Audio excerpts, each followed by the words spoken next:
शहरात गांजा तस्करीचा धक्कादायक प्रकार समोर आला असून चक्क परकरमध्ये गुप्त कप्पा तयार करून त्यामध्ये गांजा लपवून वाहतूक केली जात असल्याचं उघड झालंय।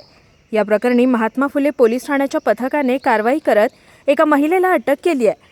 अटक करण्यात आलेल्या महिलेचं नाव अनिता लव्हाळे असं असून ती ओडिसाहून कल्याणमध्ये गांजा आणत असल्याची माहिती पोलिसांना मिळाली होती। त्यानुसार सापळा रचून तपास केला असता संबंधित महिलेच्या परकरमध्ये खास बनवलेल्या कप्प्यात मोठ्या प्रमाणात गांजा लपवलेला आढळून आला। पोलिसांनी तात्काळ कारवाई करत तिला ताब्यात घेतलं। या घटनेमुळे तस्करांनी आता नव्या पद्धतींचा अवलंब केल्याचं स्पष्ट झालं असून महिलांचा वापर करून ड्रग्ज वाहतूक करण्याचा प्रकार चिंताजनक मानला जातोय।